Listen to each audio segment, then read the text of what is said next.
प्राण प्यारे बाबा की आदरणीय दीदी जी के मुखारविंद से महावाक्य सुने तो अभी दीदी जी का आभार व्यक्त करते हुए एक हाथ की ताली से दीदी जी हम सभी से थोड़ी देर के लिए पुनः मिलेंगे, वापस आना है।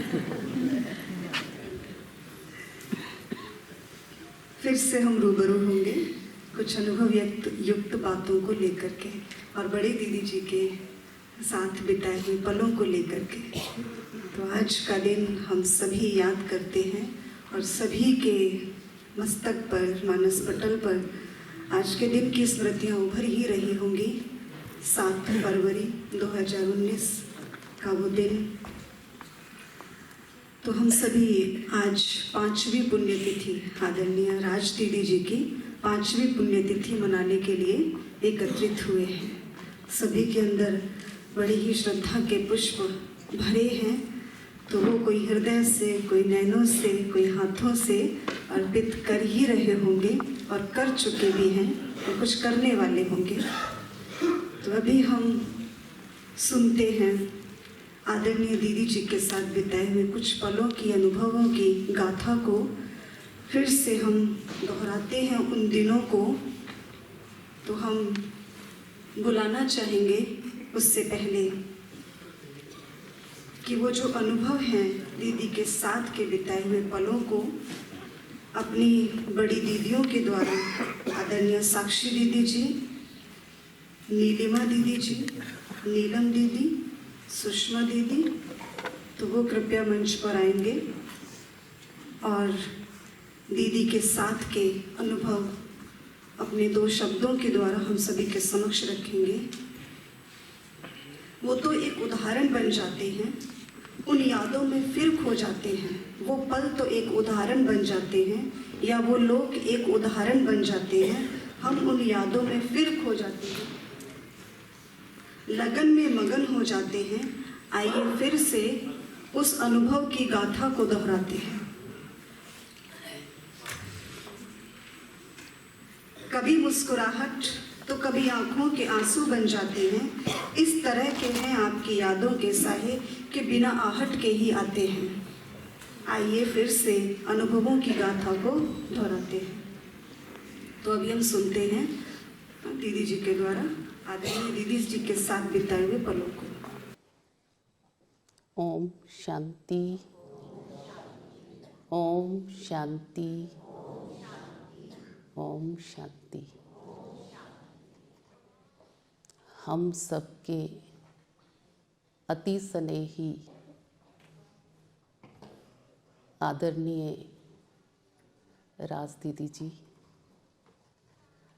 सबके दिलों में राज करते थे। दीदी जी ने सबके दिलों को जीता हुआ था। दीदी जी का दिल बहुत स्वच्छ, साफ और सच्चा था।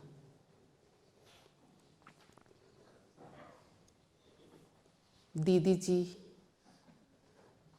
अंदर और बाहर एक जैसे थे।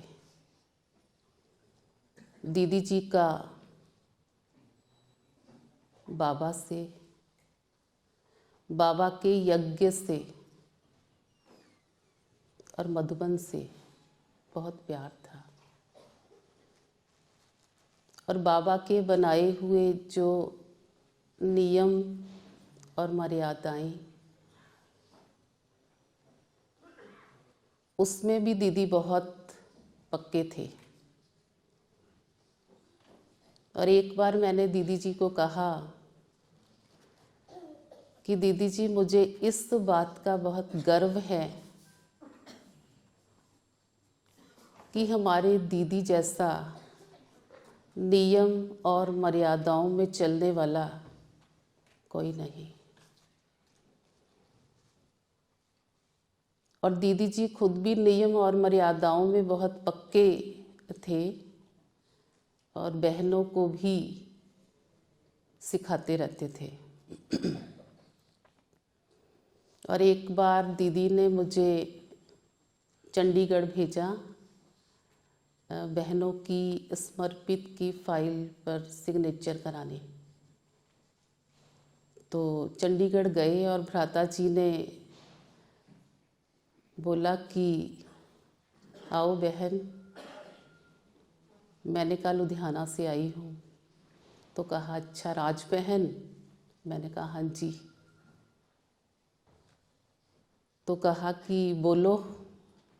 मैंने कहा दीदी ने भेजा है, फाइल पर आपके सिग्नेचर चाहिए। तो उन्होंने कुछ भी चेक नहीं किया और ऐसे ही साइन कर दिए। तो कहा राज बहन का तो हर काम एक्यूरेट होता है, मैं तो आंख बंद करके कर देता, कुछ देखने की ज़रूरत नहीं। तो माना इस तरह से दीदी के अंदर तो बहुत गुण थे और दीदी ने बड़ों में भी अपना बहुत विश्वास बनाया हुआ था। और एक बार हमने बस्ती में गीता पाठशाला खोली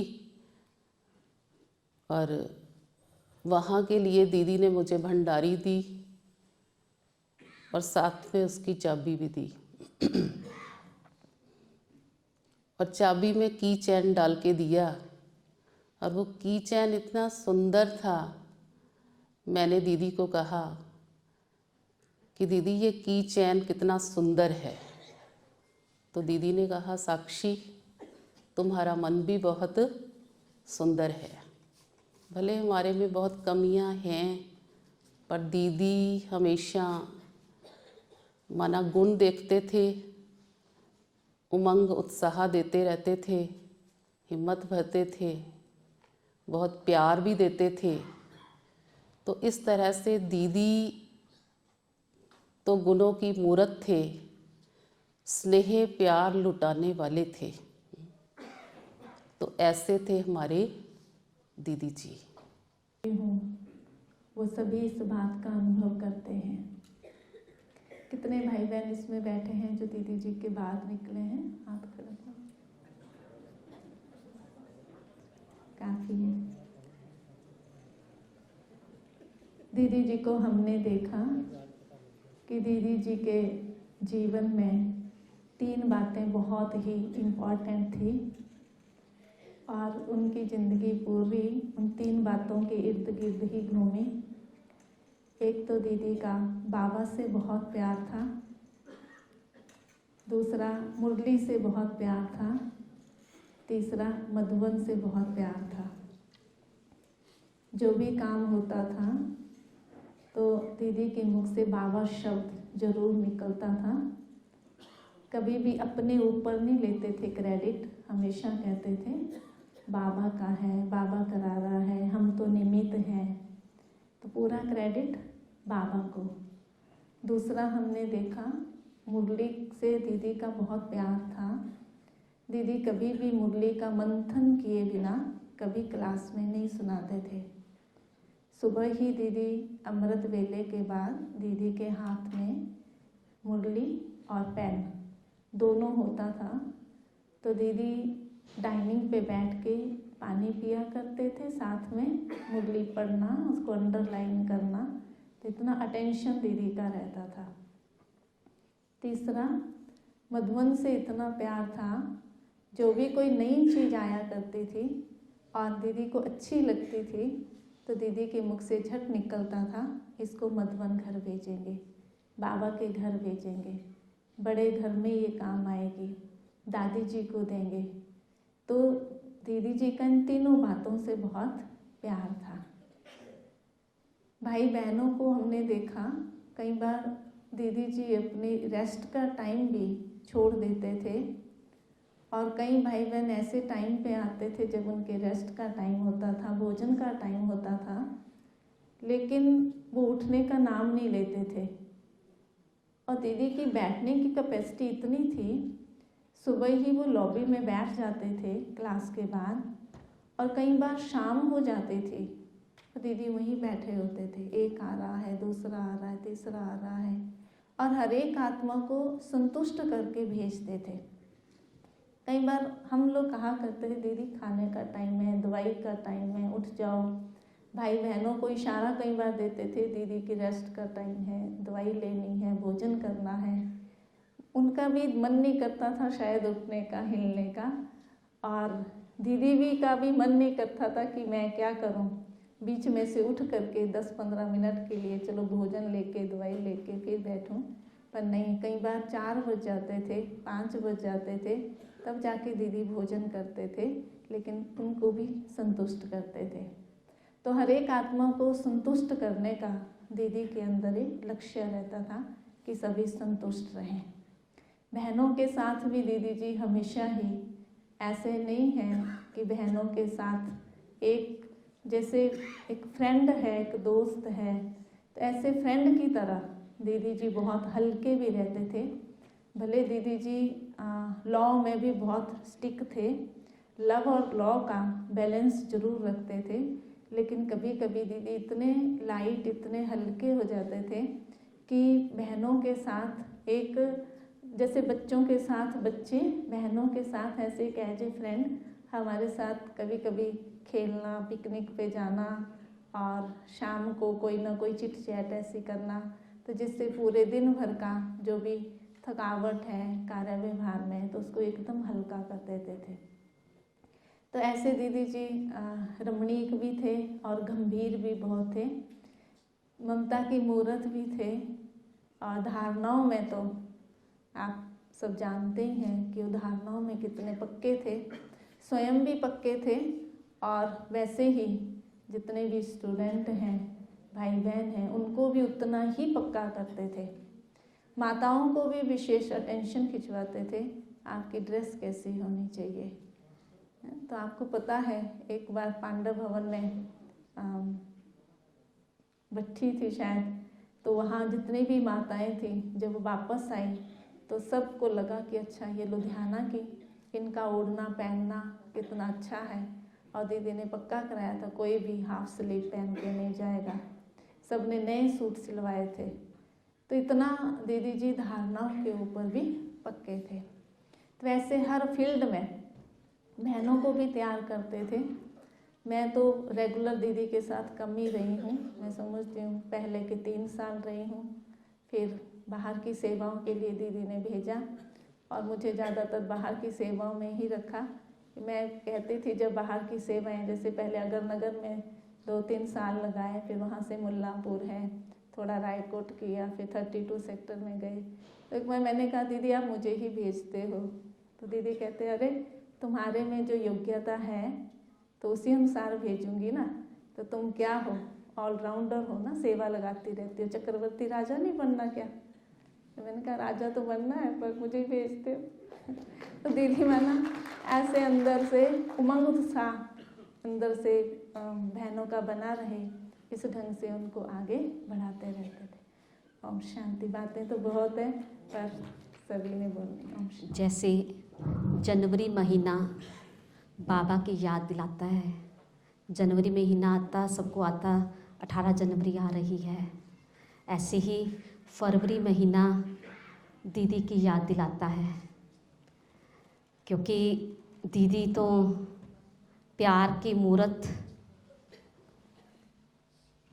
अगर देखें तो गंभीरता और रमणीकता का बैलेंस, एक्यूरेसी, परफेक्शन, रॉयल्टी, ऐसा लगता है कि जो भी गुण है ना सारे के सारे दीदी में भरे हुए थे। उन गुणों में कोई दीदी का मुकाबला नहीं कर सकता।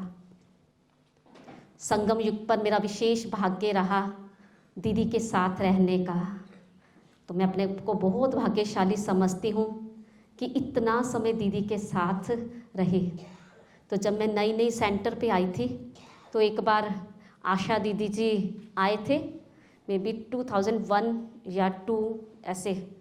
तो उस समय मैं नई सेंटर पे आई थी, थोड़ा टाइम हुआ था, तो आशा दीदी जी ने दीदी को बोला ना, जो ORC वाले आशा दीदी हैं, तो उन्होंने दीदी को बोला कि आप इस कुमारी को सदा अपने साथ रखना। कहते ना बड़ों के बोल एक आशीर्वाद बन जाते हैं, शायद वही बोल थे कि अंत तक, चाहे बीच बीच में सेवाओं के लिए जाना होता था, फिर भी अंत तक, मैं कहूँगी कि अंत, इतना अंत कि शायद पार्थिव शरीर तक भी दीदी के साथ रहे। और चाहे मैं सेवाओं में भी बाहर गई, लेकिन एक भी दिन ऐसा नहीं होता था, एक भी दिन, कि जिस दिन मेरी दीदी से बात ना होती हो। चाहे मैं फ़ोन करूं, चाहे दीदी का फ़ोन आए, ये पक्का था कि दीदी का फ़ोन रात को सानेवाल में थी 8:30 फिक्स टाइम, और एक आध मिनट ऊपर नीचे हो गया अलग बात है, नहीं तो दीदी ने पक्का फ़ोन करना ही करना। और जब मैं सानेवाल में रही तब भी मेरे को नहीं लगता कि दूसरे शहरों में दीदी इतना गए होंगे जितना दीदी वहाँ पे आते थे। तो ये भी दीदी का प्यार था कि दीदी चाहे मैं कहीं भी रही तो कई बार तो है ना, जो पुराने सबको पता है, मैं ज़्यादा दीदी के साथ, मेरे को लगता है 90% प्रोग्राम ऐसे होते थे, चाहे वो मधुबन के प्रोग्राम है चाहे वो कहीं भी के हैं, कि 90% ऐसे प्रोग्राम थे जहाँ मैं दीदी के साथ जाती ही जाती थी। और जो दीदी का मीन्स जब दीदी ने शरीर छोड़ा उससे पहले एक एनुअल मीटिंग वालों का प्रोग्राम था मधुबन में, तब मैं सानेवाल में थी। तो मेरे को दीदी ने कहा कि तूने मधुबन चलना है मेरे साथ। एक और बहन भी थी, शायद में भी बबली बहन थी साथ में। तो जब मैं आ गई तो रात को बैठे, दीदी कहते छोड़ 3 दिन का प्रोग्राम है, ऐसे ही है ना, तू रहने दे जाने को, क्योंकि आपको पता है दीदी इकॉनमी के भी अवतार थे। तो दीदी को होता था कि चल छोड़ पर ऐसे ही ना, तू रहने दे। तो मैं चुप कर गई, अब दीदी कह रहे हैं तो कुछ कह नहीं सकते। तो मेरे को दीदी कहते फ़ोन कर, टिकट कैंसिल करा। तो नहीं, टिकट मैंने चुप कुछ नहीं जवाब दिया, ऐसे मैं हाँ या ना कुछ नहीं कहा। तो आधे घंटे बाद दीदी कहते चल चल तू चल मेरे साथ, तूने मेरे साथ ही चलना है।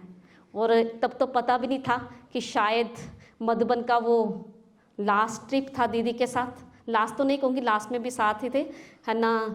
तो वो एनुअल मीटिंग के जो था है ना, शायद गुरप्रीत भाई भी थे उसमें। और वो इतना अच्छा प्रोग्राम हुआ। और जब हम है ना सारा वहाँ प्रोग्राम हो गया, तो जब वापस आए तो उन्होंने अलग अलग दिन अलग अलग, जैसे एक दिन उन्होंने संगम युग की ड्रेस दी सबको, दूसरे दिन सतयुगी दुनिया की, और थर्ड डे ऐसे जब वो अलग अलग ड्रेस थी डेली के लिए। तो जब वापस आए ना, जिस दिन हम आए उसी दिन रात को दीदी कहते मेरी ड्रेस निकाल के लाओ, वो वाली जैसे दुपट्टा क्राउन ऐसे जो भी था। तो मैंने कहा दीदी आज थके हुए पता है कल को करेंगे। दीदी कहते नहीं मेरी ड्रेस निकाल के ला। तो मैं निकाल के लाई, तो दीदी ने पहन के सबको, सब मेरे साथ फ़ोटो कराओ। हम लोग हैरान, हम लोग कहे दीदी बस करो बस करो। दीदी कहते नहीं, मैंने सबके साथ, हमें नहीं पता था कि शायद वो ऐसे प्रोग्राम द्वारा वो चिट चैट शायद नहीं हो पाएगी। तो जब दीदी अव्यक्त हुए उससे है ना, जैसे 18 जनवरी को मैं इधर ही होती थी, और आप सबको पता है कि चाहे मैं कहने मात्र वहाँ पे सानेवाल में थी, लेकिन है ना तो 3 दिन इधर 4 दिन उधर। तो एक बार बहुत सर्दी थी तो दीदी का फ़ोन आया, दीदी कहते सुषमा आ रही है। मैंने कहा दीदी आज ठंड बहुत है। दीदी कहते ठंड, तेरे को ठंड कहाँ से लग गई, अब भी आ। हालांकि मैं गांव में जा रही थी सेवा के, दीदी कहते अभी आ जा तू, और लंच भी यहीं करना। मैं क्या अच्छा। तो मैंने फटाफट एक ड्रेस उठाई, गांव जा रही सेवा के लिए बैग लिया, साथ में चले गई। गांव गए और वहाँ से बस नहीं बहुत ट्राई किया, बस ही ना मिले। ऑटो पे आई, ऑटो ख़राब हो गया। फिर आधा घंटा वहाँ पे कोई मार्जिन नहीं। तो करते करते मेरे को 2.5 घंटे लग गए सेंटर पे पहुँचने पर। तो दीदी बैठे आराम से वेट कर रहे हैं। तो ना मैं कहा दीदी आप रेस्ट कर लेते। दीदी कहते अच्छा तू आ गई। मैंने कहा दीदी आपने तो बोला था। तो मैं फिर दीदी को सुनाया मैं कैसे कैसे पहुंची आज, जो आधा घंटा पौना घंटा लगता है सानेवाल से आने में, मेरे को 2.5 घंटे लगे हैं। दीदी कहते कमाल होगी तेरी, तो फिर भी आ गई। मैं कहती दीदी आपने नहीं कहा था। तो दीदी का बहुत ज़्यादा, मैं कहती हूँ इतना ज़्यादा विश्वास। इवन कई बार तो ये होता था ब्रह्मा भोजन बनाना, सुषमा जल्दी बता 50 जनों के लिए खाना, कितना चने और कितने चावल। मैं कहती दीदी 2 मिनट सोचने तो दे। दीदी कहते सोचने की मार्जिन नहीं है। नहीं, इतना मीन्स दीदी को होता था ना कि बस दीदी के लिए तो बहुत लंबी, अगर सारा दिन बैठे रहेंगे ना आप, मैं सारा दिन सुनाती भी रहूँ, इतने एक्सपीरियंस हैं दीदी के साथ के। लेकिन फिर भी जो संगम युग पर है ना, बाबा से तो प्यार मिलता ही मिलता है। मधुबन में जाते हैं दादियों से भी प्यार मिलता है, लेकिन जो बड़े दीदी से प्यार पाया वो प्यार शायद इस संगम युग पर कोई और नहीं दे सकता। कहना तेरा प्यार, तेरी शिक्षाएं जब याद आई, साकार के दिन याद आए तो आँखों से स्नेह के मोती आ गए। ऐसे थे हमारे दीदी जी। ओम शांति। ओम शांति। हमारे प्यारे राज दीदी, सबके दिलों पर राज करने वाले, क्योंकि दीदी का नाम लेते ही सब जगह ये आवाज़ गूंज जाती थी कि पंजाब के अंदर ये राज हमेशा राज्य करने वाली राज हैं। तो दीदी जी की विशेषताएं क्या सुनाएं और क्या ना सुनाएं, क्योंकि इतनी विशेषताएं दीदी की जो हमने देखी।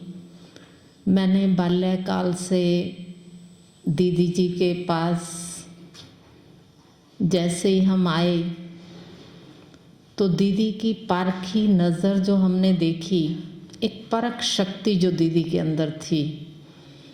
मेरे को याद है कि उस समय अभी ये सिविल लाइन सेंटर भी बना नहीं था।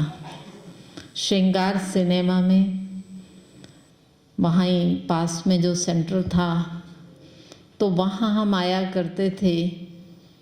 हम 3 बहनें आती थी। तो दीदी जब मैं सेंटर पर आई तो उसके बाद हम बहनों को ये बात सुनाया करते थे। कहते जब आप तीनों बहनें आती थी ना, मेरी नज़र पता नहीं तेरे ऊपर ही अटक जाती थी। कहते आते तो आप तीनों ही थे, पर मेरी नज़र पता नहीं क्यों आपके ऊपर ही टिक जाती थी कि ये ज़रूर आएगी, ये बाल्की ज़रूर आएगी। तो दीदी की वो एक परख शक्ति जो हमने देखी, हर बात में कैसे दीदी परख लेते थे और किस रीति से कोई भी बात का डिसीज़न लेना होता था तो दीदी 1 सेकंड में, समय नहीं लगाते थे। आज अगर हम सब देखें तो हम कोई भी बात का डिसीज़न लेना होता है तो कितना समय लगा देते हैं, लेकिन दीदी के अंदर वो एक पावर थी जो 1 सेकंड में डिसीज़न ले लेते थे और बड़ा सोच समझ करके लेते थे। कभी दीदी का डिसीज़न कभी गलत नहीं होता था। दीदी को ये होता था, जब मेरे को समराला के लिए भी भेजा दीदी ने, तो दीदी ने मेरे को ये कहा कि तेरे को ना 3 मास के लिए हम भेज रहे हैं, क्योंकि मेरा उस समय मन भारी हो गया कि पूरे परिवार को छोड़ के जाना और वहाँ अकेले रहना। तो दीदी को आया, दीदी कहते नहीं मैं तेरे को सिर्फ़ और सिर्फ 3 मास के लिए भेज रही हूँ, हम वापस बुला लेंगे। और वो आज 3 मास 20 साल में परिवर्तित हो गए। तो दीदी की वो जो नज़र थी ना, दीदी मेरे को कहा करते थे, दीदी कहते थे मैंने मालूम है तेरे को क्यों भेजा है समराला में, क्योंकि समराला एक सेंट्रल प्लेस है और सेंट्रल प्लेस में बैठ करके माछीवाड़ा की सेवा भी आप कर सकते हो, आप खमानों की सेवा भी कर सकते हो। तो इसलिए सेंट्रल प्लेस पे आपको भेजा है कि आप चक्रवर्ती बनकर क्या करना, वहाँ सेवा करना। फिर क्या हुआ कि जगह जगह पर ज़्यादातर वहाँ ना क्रिया के प्रोग्राम मिलते थे। तो जब भी कोई क्रिया के प्रोग्राम मिलते थे तो दीदी को तो हम बताते ही थे, शेयर करते थे। तो दीदी ने हमेशा मेरे को ये बात कहनी, दीदी कहते थे तू तो वहाँ की वेद भारती है। क्यों? क्योंकि तेरे को वेद भारती की तरह वो क्रिया के प्रोग्राम, जब देखो क्रिया के प्रोग्राम, अनगिनत प्रोग्राम मिलते थे आए दिन। कभी कहीं किसी से इनविटेशन आ रहा है, कभी कहीं से आ रहा है, तो ऐसे बुलाते रहते थे। तो दीदी का नाम हमेशा ये पक्का था कि तू तो कौन है, वेद भारती है।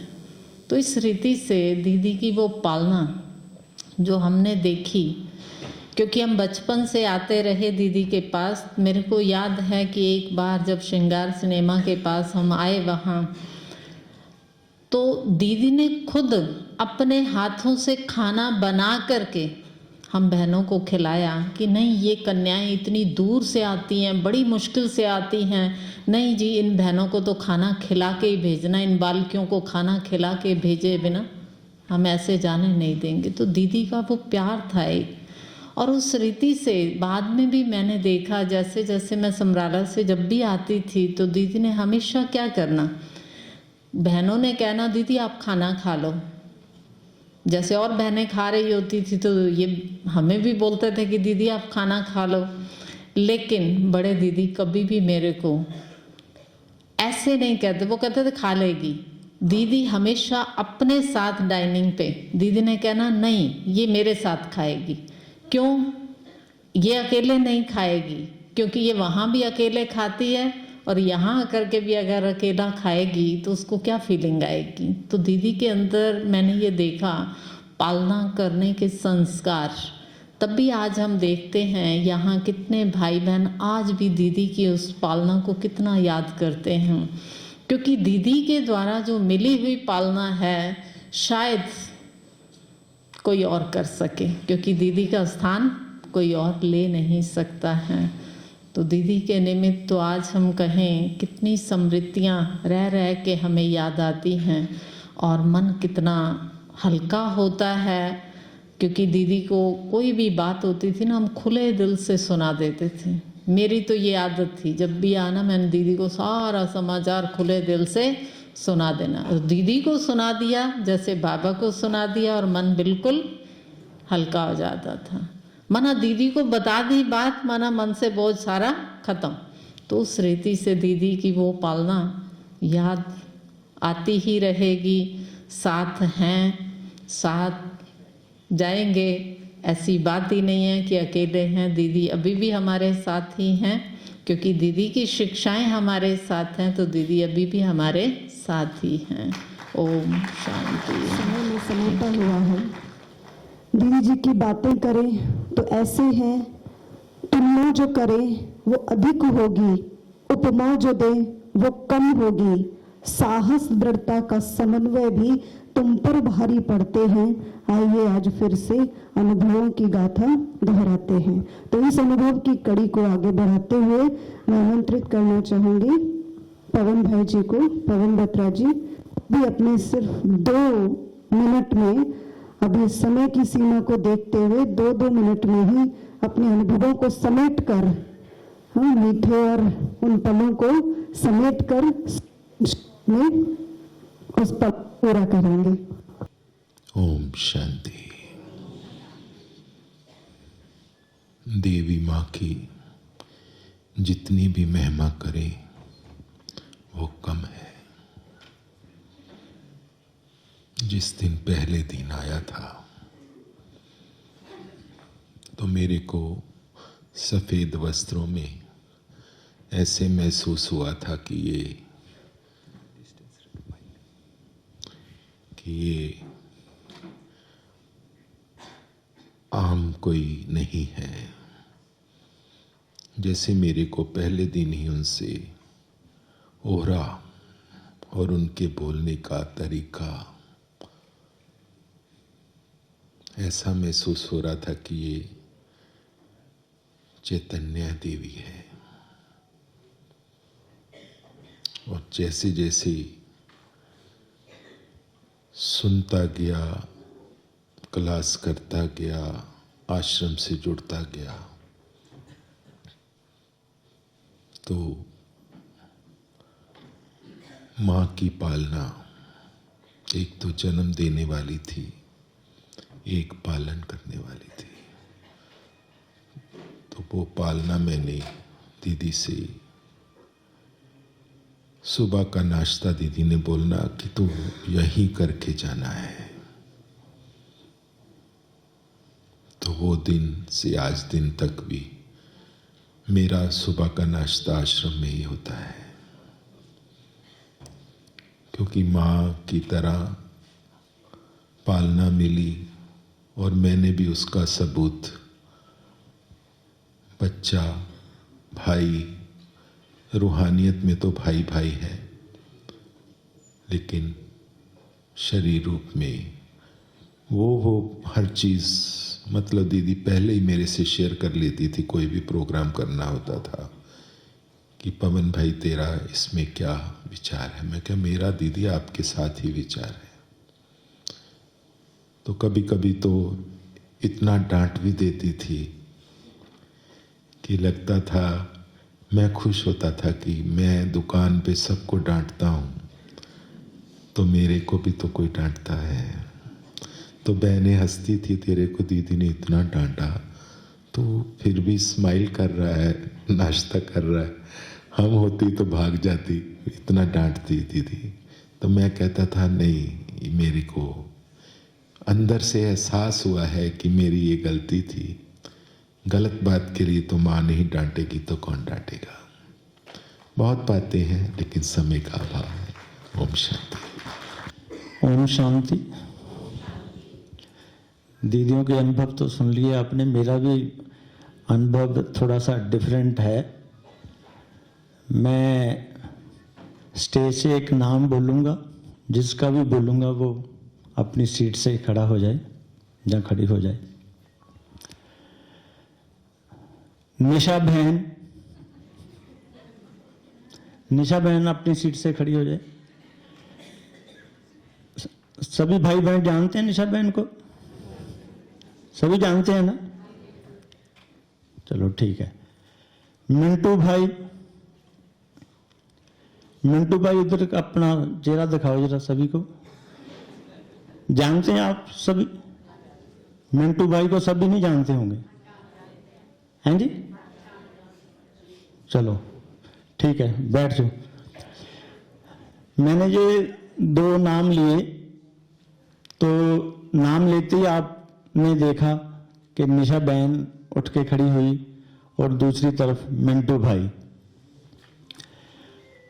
दीदी की ये बहुत ही बड़ी बात थी कि आप जितने भाई बहन यहाँ बैठे हो, जितने भी उनके टाइम भाई बहन यहाँ आते थे, जुड़े हुए थे, वो सभी को उनका नाम लेकर बुलाते थे, सभी का। और ये बहुत ही बड़ी बात है, जब हम किसी को नाम लेकर बुलाते हैं तो उसको इतनी खुशी मिलती है, वो ये समझता है कि भी मैं इससे बहुत करीब हूं। तो जितने भाई बहन यहाँ आश्रम में होते थे वो सभी यही महसूस करते थे कि हम दीदी के बहुत क्लोज हैं। जब मैं भी ये महसूस करता कि मैं सबसे ज्यादा मैं क्लोज हूं, दीदी मेरा नाम लेकर मुझे बुलाते हैं। तो अब 500-600 की गैदरिंग है, मैंने निशा बहन का नाम लिया तो सबकी कंसंट्रेशन निशा बहन की तरफ गई। मिंटू भाई का नाम लिया तो सबकी कंसंट्रेशन मिंटू भाई की तरफ गई, क्योंकि नाम लेकर पुकारते हैं तो बहुत अच्छा लगता है। तो ये जो दीदी का सभी के साथ मेल जोल था, इससे बहुत ही हरेक भाई बहन को बहुत प्यार मिलता था और बहुत अच्छी पालना हुई हम सब की। जैसे दीदियों ने बोला कि दीदी की परख शक्ति बहुत थी, बहुत परख शक्ति थी, और बहुत ही अच्छे दीदी एडमिनिस्ट्रेटर थे। बातें सभी सुनते थे, लेकिन जो बात सही होती थी वो करते थे। ये नहीं कि मैंने कुछ बोल दिया या बत्रा भाई ने बोल दिया, नो, करना वही है जो ठीक है। सो हमें दीदी से पालना मिली। और एक परिवार है यहाँ, दर्शना बहन कहाँ है? दर्शना बहन उठना 1 मिनट। दर्शना बहन को जानते हैं सभी? इन्हों बैठ जाइए प्लीज। ये मिंटू भाई के मम्मा हैं, ठीक है जी। तो इन्होंने यहाँ 91 में आकर दीदी से मिले, 91 से आश्रम के साथ जुड़े हुए हैं। जो आश्रम सिविल एंड डीएमसी के पास है, उनको बनाने में जो योगदान, जो मैक्सिमम योगदान था, इनके मिंटू के पापा का था। और मैंने आपको एक एग्जांपल देनी है कि कोई पिक्चर बनती है, उसमें एक्टर होते हैं, एक्ट्रेस होते हैं, प्रोड्यूसर होता है। तो पिक्चर को बनाने वाला जो डायरेक्टर होता है, उसका लोग नाम जानते हैं लेकिन उसकी शक्ल नहीं जानते। हमारे आश्रम में भी बहुत एक्टर हैं, बहुत एक्ट्रेस हैं जो ये आश्रम में सेवा करते हैं, दिन रात सेवा करते हैं। उनको हम जानते भी हैं, ज़्यादा मशहूर हैं, जैसे बत्रा भाई हैं, गुरप्रीत भाई हैं, हैप्पी भाई हैं। ये सभी इनको जानते हैं। ये पिक्चर के हीरो हैं, हीरोइन हैं, सब कुछ हैं। लेकिन ये जो पिक्चर बनती है उसका जो डायरेक्टर है वो हमारे मिंटू भाई हैं। मिंटू भाई कभी भी सामने नहीं आते, हमेशा पीछे। इसीलिए मैंने बोला था कि कुछ भाई बहने होंगे जो मिंटू भाई को भी नहीं जानते होंगे, क्योंकि ये कभी फ्रंट में आते नहीं हैं। तो जितनी ये सेवा कर रहे हैं या पीछे से करते आ रहे हैं, इनके लिए जोरदार तालियां बजाई गई। जब हम नए नए आए तो हमने दीदी से पूछा कि दीदी कहते हैं कि जो कुछ होता है वो बाबा की मर्जी से ही होता है, तो फिर ये जो नेचुरल क्लैमिटीज आती हैं तो वो क्यों आती हैं? तो उन्होंने हमें समझाया भी, सुखमिंदर भाई, ये जो हम लोग ही हैं ना, वो प्रकृति से जब छेड़छाड़ करते हैं तो प्रकृति अपना रूप दिखाती है, बाबा किसी को कुछ नहीं कहता। तो बाबा किसी को कोई दुख नहीं देता। तो ये अब हमें अब पता चलने लग गया है कि ये जो जितने भी नेचुरल क्लैमिटीज होती हैं वो हमारे कारण ही होती हैं। एक ये है कि जैसे आश्रम, ये विजन था दीदी का, राज दीदी का, इसको आगे सरस दीदी और बाकी बहनें आगे ले जा रही हैं। इसके साथ और बिल्डिंग बन रही है, आप लोगों ने देखा होगा।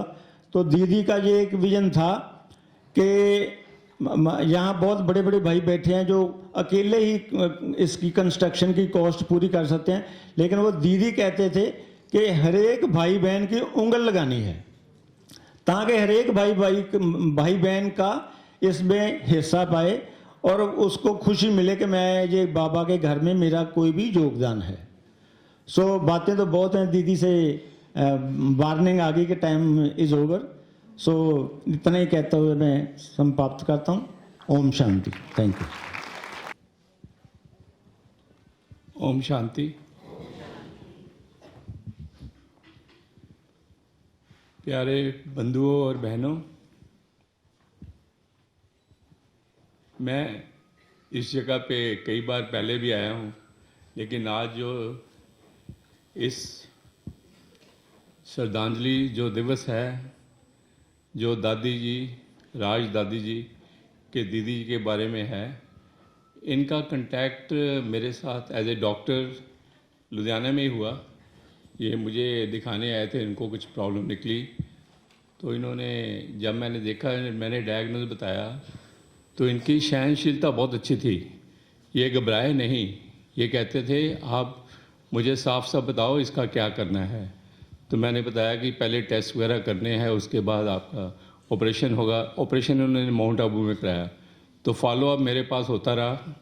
मैं एज ए कैंसर सर्जन हूँ, अभी पहले ओसवाल में था, अभी मैं इधर हूँ, मेडीवे में हूँ। तो फॉलोअप पे आते रहे, इलाज कराते रहे। काफ़ी लंबा इलाज होता है, आपको पता है कैंसर का 8-9 महीने तो कीमोथेरेपी के लग जाते हैं। तो इनकी बड़ी सहनशीलता थी, उसके साइड इफ़ेक्ट भी होते हैं, लेकिन इन्होंने कभी भी, मैंने देखा कि इनको डिप्रेशन नहीं हुई कभी भी। ये चेयरफुल रहते थे और मुझे भी कहते रहते कि डॉक्टर साहब नहीं, मैं ठीक रहूँगी, कोई बात नहीं, आप इलाज करते रहो, मैं ठीक रहूँगी।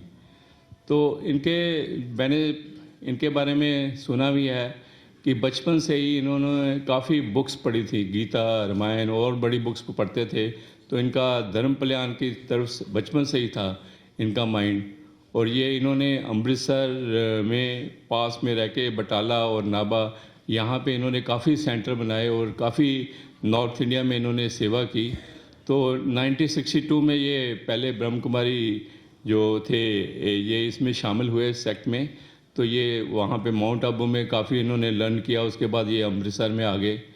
तो यहाँ फिर एज ए पेशेंट मुझे मिलते रहे, मुझे इनसे काफ़ी उत्साह मिला। मैं भी ब्रह्म कुमारी आश्रम में कभी कभी आता था, बहनें राखी बांधने के जो शायद दिवस में जाता हूँ, या कोई स्पीकर आता है तो उसमें सुनने के लिए मैं आ जाता हूँ। मैंने उधर जो माउंट आबू में भी 3-4 हमारी मेडिकल कॉन्फ्रेंस हुई, तो मैंने वो सारी कॉन्फ्रेंस अटेंड की। 6-7 दिन हमने स्पेंड किए वहाँ पे। मेडिटेशन होती थी, सुबह से शुरू हो जाता है प्रोग्राम, मेडिटेशन कॉन्फ्रेंस भी होती थी, उसके बाद वो स्पोर्ट्स एक्टिविटी होती थी। जो स्पोर्ट एक्टिविटी थी वो इनके पास कोई माउंट आबू में जो है गार्डन है, तो उसमें प्रकाश दीदी वहाँ पे होते थे, तो उनके साथ हमें भी पास में उनके कई गेम्स खेलने का मौका मिला, हमने अवार्ड भी जीते। तो मुझे बहुत खुशी है कि जो राज दीदी जी ने अपने जीवन में कितने ही शिष्यों को शिक्षा दी। मेरे ख्याल मोर देन 4000 होंगे जिन्होंने जो इनके सेक्ट में फॉलो किया उन्होंने और प्रेरणा का स्रोत बने। तो मुझे भी इनसे काफ़ी प्रेरणा मिली। और इनका जो असूल था ना, अगर कहते हैं कि दुनिया को सुधारने के लिए न मत जाओ, पहले अपने आप को सुधारो। अगर आप सुधर जाएंगे तो दुनिया ही सुधर जाएगी। इन्हीं शब्दों के साथ मैं यहाँ समाप्त करता हूँ। ओम शांति। ओम शांति। दीदी की पालना की वजह से ही मैं बीके बनने के 1.5 साल में मधुबन पहुंच गया। दीदी की पालना की वजह से ही मैंने जब बीके बना और उसके 3 महीने बाद दीदी ने मुझे सेवा के लिए चुन लिया। 1.5-2 साल मैंने यहाँ सेवा करी और उसके बाद दीदी ने मुझे मधुबन में भेजा। और यहाँ सेवा करते हुए मेरी कई बारी दीदी से कहीं ऐसे हुआ कि मुझे लगा भी दीदी थोड़ा टोक रहे हैं, पर दीदी की परख शक्ति थी। वो मधुबन के लिए मुझे तैयार कर रहे थे कि मधुबन में सब कुछ देखते हुए भी ना देखना, ऐसा पार्ट भी पढ़ाया। और आज यही वो वजह है कि दीदी की पालना की वजह से ही मैं मधुबन में सेवा कर रहा हूँ। एज के हिसाब से भी थोड़ा ज़्यादा है, शरीर भी मेरा थोड़ा ऐसा है, पर ये दीदी की ही पालना है कि मेरा मन सेवा में ही लगता है। और घर वालों से मैंने छुट्टी लेनी थी। दीदी ने कहा कि पहले अपनी युगल से मेरी बात कराओ, तब मैं तुम्हें मधुबन भेजूंगी। तो मैंने अपनी युगल से दीदी की बात कराई, तो दीदी ने कहा भाई अब तुम जाओ। तो यहाँ से दीदी ने सीधा फ़ोन करा भरत भाई को कि भाई मेरे पास एक सेवादारी ऐसा है जो आपके डिपार्टमेंट में सेट हो जाएगा। और आज उन्हीं की दीदी की पालना कह लो, दीदी का शिक्षाएं कह लो, कि जिसकी वजह से मैं मधुबन में बहुत अच्छी सेवा कर रहा हूँ। आजकल मैं वहाँ परचेज डिपार्टमेंट में हूँ और ख़रीदारी खरीदते हम। बाबा के यज्ञ की सेवा चल रही है, चलती रहेगी। मेरे तो अंतिम इच्छा भी यही है कि मेरा शरीर मधुबन में ही छूटे। चलो ठीक है, दीदी ने मुझे अपनी पालना से इतना बढ़िया बना दिया कि मैं मधुबन जाके सेट हुआ। ओम शांति।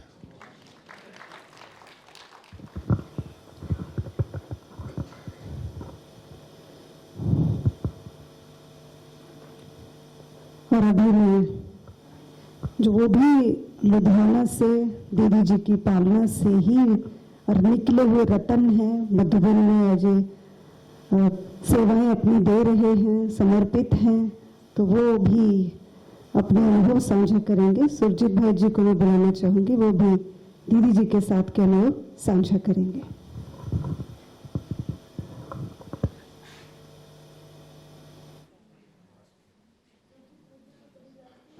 सुरजीत भाई जी को सभी जानते हैं? हाँ जी, काफी जन जानते हैं भाई जी आपको। ओम शांति। आज जितनी भी हमको पालना मिला है, चाहे मधुबन में जो हमारा अभी बीके बनने का जितने भी प्रसाद है, वो सारे राज दीदी का ही है। मैं पहले जो शिविर किया था, मुझे समझ में नहीं आया ये क्या है, ज्ञान मुझे समझ में नहीं आया। मैं फिर राज दीदी से मिला। दीदी ने बोले क्या हो, दीदी ने अकेला मुझे 5 मिनट की दृष्टि दी, ठीक है ना। उसकी बाद बोले कुछ अनुभव कुछ महसूस हुआ? हम कहा हाँ दीदी। बोले इसके बाद आप दोबारा कोर्स करो, ठीक है ना। फिर दोबारा कोर्स करो, आधा घंटा पहले आके पहले योग करो, इसके बाद कोर्स करो, आप पक्के हो जाएंगे। तो फिर उस दिन का बाद फिर मैं बीके बन गया और ये सेंटर पे सेवा भी दिया। और मधुबन में आज जो हमारा परिचय है वो राज दीदी का ही तरफ से ही सारा जो हमको बड़े से दादी दीदियों से बड़े जो भी पालना मिलता है, आज उसी की सारा मेन है राज दीदी। और दीदी का साथ जब भी दीदी मधुबन जाते थे, मुझे फिर बाद में गाड़ी का सेवा जैसे रिसीव करना है। और दीदी को और दीदी का ये था, ऐसा कोई दिन नहीं दीदी 9:30 बजे पूरी मधुबन का परिक्रमा नहीं करते, चाहे बारिश होए कुछ भी होए। 9:30 से बाबा रूम, तपस्या धाम, प्रकाश मणिसम पूरा परिक्रमा करेंगे। 10:30 बजे तक फिर दीदी रेस्ट करने जाते थे। ऐसा दिन नहीं मिस होता था दीदी का। और एक्यूरेट टाइम, जो भी टाइम है एक्यूरेट। और कोई भी चीज़ ऐसा सेवा के लिए दीदी भी लेके, जैसे ही गाड़ी में जाते हैं ना, वो फल फ्रूट जो भी है तो तुरंत सुजीत भाई इसको लेकर ना दादी को दे देना, निरोजी को दे देना, इसको देना। तुरंत मधुबन के लिए कोई भी सामान ऐसा जब भी हम आते थे, इतनी पालना दीदी दिए हुए, उसी पालना की वजह से हम लोग बीके भी बने। और आज मधुबन में अपने बीके बन के अपनी सेवा भी, अब मेरे को 15 साल हो गया अभी यहाँ से जाते हुए, मैं मधुबन में ही सेवा दे रहा हूँ। ओम शांति। ओम शांति। हमें तो दीदी के साथ ऐसे लगता है शुरू से, बचपन से ही रहे हैं। सभी ने बताया वे हमें ऐसा रहा, हमें इतना टाइम निकाला, पर हमें तो जैसे परिवार के साथ होते हैं ऐसे परिवार के साथ शुरू से सेम टू सेम ही रहा दीदी के साथ। अच्छा जी, ओम शांति। ओम शांति। बहुत ही अच्छा अनुभव राज दीदी के साथ। मैंने 2007 से ज्वाइन किया था। बहुत प्रॉब्लम में थी मैं, बहुत कष्ट थे मेरे को। तो मैं रोज़ शाम को राज दीदी के पास आके बैठ जाती थी। तो 1-1.5 घंटा पता ही नहीं चलता था। बिल्कुल जैसे उनके हाथों को स्पर्श करना, माँ जैसा स्पर्श। और मेरे वो कष्ट कैसे कट गए, कैसे उन्होंने मेरे को समझाया कि ये सब कार्मिक अकाउंट है, ये आपको जितना इसको भोग लोगे वैसे ही अच्छा रहेगा। तो मैं बिल्कुल उनके साथ मदरली फीलिंग अभी भी लेती हूँ कि मतलब मेरी माँ ही थी वो। और अभी भी उनका सोच के मेरे को ऐसा ही लगता है कि जब भी मेरे को कोई कष्ट आता है तो मैं उनको याद कर लेती हूँ कि नहीं, ये तो होना ही था। उन्होंने मेरे दिमाग में ये चीज़ डाल दी कि जो हो रहा है ना बेटा, ये होना ही था। तो उससे सब कुछ ख़त्म हो जाता है जब अपने मन को हम ये समझा लेते हैं कि ये बस इसके बारे में सोचना नहीं है, this is written by God. ओम शांति। तो अभी मैं आदरणीय सरस दीदी जी को आमंत्रित करना चाहूँगी कि वो अपने अनुभव, दीदी जी के अंग संग के अनुभव वो साझा करेंगे। और एक बड़ी बात आपको स्पेशल, वैसे तो बताया ही है दीदी ने अपने मुख से, कि हमारे बीच आदरणीय सुदेश दीदी जी आए हैं। आपने सुदेश दीदी जी की पालना ली है, तो आप सुदेश दीदी जी के स्टूडेंट भी हैं, बच्चे भी हैं, कुमारी भी हैं। तो हमारी टीचर हुई दीदी, तो दीदी की टीचर भी हुई, तो हमारे सामने गुरु के गुरु बैठे हैं। तो फिर तो जोरदार तालियां बनती हैं। दीदी जी हमेशा कहते थे कि मैंने भी सुदेश दीदी जी से पालना ली। और हमारे बड़े दीदी आदरणीय राज दीदी जी ने भी आदरणीय दीदी जी से पालना ली है। तो ये भी बड़ी गौरव की बात है। मानिए डबल टीचर के भी टीचर हमारे गुरु, परम श्रद्धेय गुरु जी को हमारा प्रणाम है। तो दीदी जी को भी हम मंच पर बुलाना चाहेंगे, कृपया वो भी मंच पर आएंगे। जब तक दीदी मंच पर पहुंचे तो तालियों का सहयोग जरूर दीजिएगा। हमारे गुरु के गुरु है, जो कि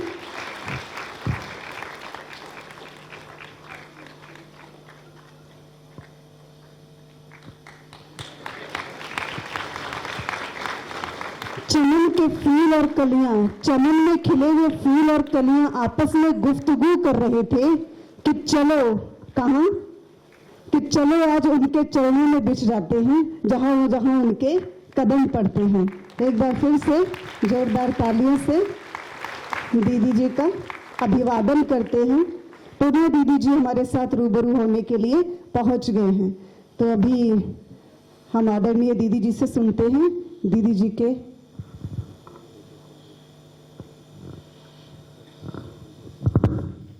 ओम शांति।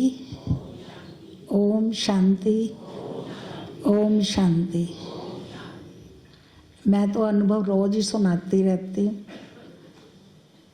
सुन सुन के भरपूर हो ही गए होंगे। दीदी के साथ के भी सुनाए आप सभी को और राज दीदी के साथ के भी। आज भी थोड़ा सा रिपीट कर देती हूँ। दोनों ही दीदी के हिम्मत दिलाने वाले थोड़े से उदाहरण बताऊंगी कि जब मैं छोटी थी, सेंटर पर आई थी, तो हाई स्कूल करके आई थी, तो उसमें मेरी कंपार्टमेंट आई थी और मैं आगे पढ़ना नहीं चाहती थी। दीदी से रिक्वेस्ट किया, मैंने अब घर नहीं जाना। तो दीदी ने हमको कहा, हम किसी को बताएंगे ही नहीं कि कंपार्टमेंट आई है, हम यहाँ पर ही आपकी एमए करा देंगे। तो उत्साह दिया और हम बाबा के घर में रहे। फिर हंसी की बात ये थी कि एक बार दीदी के साथ बैठे थे, हमने दीदी से कहा कि कमियां तो मेरे में बहुत हैं, तो मुझे आप कभी घर तो नहीं भेजेंगे। अभी ट्रायल होती है, कुमारी से नोट कराया जाता है कि घर तो नहीं जाओगे। हमने दीदी से प्रतिज्ञा कराई थी कि आप घर तो नहीं भेजोगे। तो हमारा तो बचपना ही कहेंगे, घर से ही आते थे, तब से ही दीदी के साथ पालना में, हमारा सारा ही परिवार दीदी की पालना में पला, दिल्ली रजौरी गार्डन में। और इनके साथ कई स्थानों पर जाने की, सेवा करने का चांस मिलता रहता था। तो दीदी से काफ़ी प्यार था। जब ये लंदन की सेवा पर गए तो मुझे ऋषिकेश छोड़ के चले गए थे, तो मैं थोड़ा सा इनसे रुष्ट होके घर चली गई। एक दीदी छोड़ के चले गए, फिर इनके मैसेज आते रहे, फ़ोन पर भी उत्साह देते रहे। फिर हम मधुबन गए और फिर दोबारा मनमोहिनी दीदी की पालना में, और फिर रजौरी गार्डन में रुक्मणी दादी की पालना में चले। और फिर दीदी, राज दीदी मधुबन गए थे तो उन्होंने कुमारी की डिमांड की, तो मनमोहिनी दीदी ने फिर हमको उनके साथ रहने का ये परम सौभाग्य दिया। जब मैं राज दीदी के पास आई, मैं सुबह 2 बजे उठ के योग करती थी और बाबा को एक ही शब्द बोलती थी, बाबा जो पालना मुझे दीदी ने दी है, सुदेश दीदी ने, इस दीदी को भी ऐसी शक्ति दो कि वो मुझे वही पालना दे। 2 बजे के योग का, और जो 3 बजे का योग मैं आज तक वो रूटीन में चल रहा है, वो भी दीदी की एक छोटी सी सेवा का चांस मिला था कि सवेरे से अमृत वेले का योग दीदी कभी मिस नहीं करते, अभी तक भी वही रूटीन है। तो 3 बजे उठ के योग करते थे और मुझे एक ड्यूटी दी थी कि आपने मुझे 3 बजे, 3:15 बजे चाय का कप देना है और मैंने योग करना है। तो वो जो हमने थोड़ी सी सेवा इनकी की, उससे वो वरदान मिला कि आज तक मैं भी वो 3 बजे और 3:15 बजे को मिस नहीं करती। अगर किसी दिन मिस होता भी है तो बाबा घंटी बजा के उठा देता है कि 3 बज गए, चलो कमरे में जाना है। इस तरीके से दीदी की पालना ली और फिर राज दीदी की भी पालना वैसे ही मिलती रही, क्योंकि बाबा को कहा था वही पालना मिलनी चाहिए। तो बाबा ने भी हमारा सौभाग्य कि उसी ढंग से हमें पालना देते रहे, उमंग उत्साह देते रहे, अपने साथ हर सेवा के फील्ड में साथ साथ रखा। एक बार हम अकाउंट्स की सेवा दीदी ने हमको दी थी, सारा हिसाब रखने का। तो जब कंप्यूटराइज ये कोर्स शुरू हुआ अकाउंट्स मीटिंग का, तो हम खुश हो गए कि अब तो ये ड्यूटी मेरी छूट जाएगी, क्योंकि जो बहनें पढ़ के आ रही हैं अब तो वो अकाउंट करेंगी, क्योंकि मुझे कंप्यूटर नहीं आता है। तो दीदी ने कहा नहीं, वो तो आपको ही करना है, राज दीदी ने। फिर हमने कहा दीदी है तो मुश्किल काम ना। फिर हम मीटिंग में गए, अकाउंट्स मीटिंग में, तो रमेश शाह भाई ने हमें एक बात बताई कि हमारी मदर की आयु 60 वर्ष की थी, तब उन्होंने सिंधी सीख करके बाबा को सिंधी में लेटर लिखा। तो वो बहनें हाथ उठाए जो 60 साल से ऊपर की है। तो हम तो तब 40 साल के थे। तो कहा वो सीख सकती हैं तो क्या बहनें नहीं सीख सकती? तो दीदी ने आते कहा तुमने सुने दोनों कानों से बात? हमने कहा जी सुनी तो है, पर डर लगता है कि कंप्यूटर ख़राब होएगा तो क्या करेंगे। तो दीदी ने कहा तुम कंप्यूटर चलाओ, ख़राब होएंगे हम 10 कंप्यूटर रख देंगे, जो ख़राब होएगा उसको डस्टबिन में फेंक देंगे। तो इतना उत्साह देकर के हर सेवा की फील्ड में अपने साथ रखते रहे और खुद भी हल्के रहते थे और मुझे भी अपने साथ साथ हल्का ही रखते थे। कभी कोई बात प्रॉब्लम आती थी तो हम दोनों कंपटीशन करते थे। वो कहते थे ये पेज ना मुरली का तुम भी पढ़ो और मैं भी पढ़ती हूँ, और फिर हम उसको रिपीट करेंगे, देखते हैं किसके नंबर ज़्यादा आते हैं। मतलब तो ध्यान बट जाए, हमारा उस प्रॉब्लम का चिंतन ना चले, हम दोनों मुरली में मस्त हो जाए। क्योंकि वो कहते थे मुझे कुछ प्रॉब्लम आएगी तो ये भी थोड़ा सा उसमें लग जाएगी, तो इसलिए मुरली की कंपटीशन में हम फिर दीदी उसके बाद तो सभी भाई बहनों को इसी बात में व्यस्त रखते रहे कि मुरली कंपटीशन करना है, मुरली के प्रश्न निकालने हैं, मुरली को रटना है। ऐसे पढ़ाई पर खुद का भी ध्यान बहुत था और भाई बहनों का भी ध्यान पढ़ाई में ज़्यादा से ज़्यादा लगाते थे। और दोनों बहनों की मैंने दोनों दीदी की एक विशेषता देखी, सुबह सुबह उठ कर के मुरली ज़रूर पढ़ना। आज भी मैं कल दीदी के कमरे में गई तो दीदी मुरली पढ़ रहे थे। राज दीदी भी योग के बाद मुरली पढ़ते थे और एक एक लाइन पढ़ पढ़ के उसको जैसे पक्का करते थे।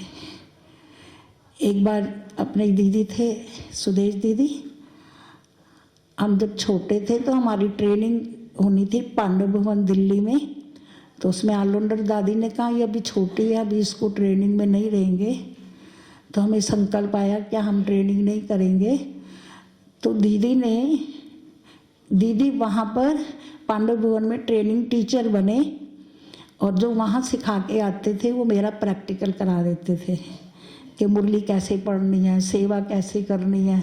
तो मैं तो भी अपने को बड़ा भाग्यशाली समझती थी कि वो थ्योरी करते हैं और मुझे तो प्रैक्टिकल करने की ट्रेनिंग मिल रही है।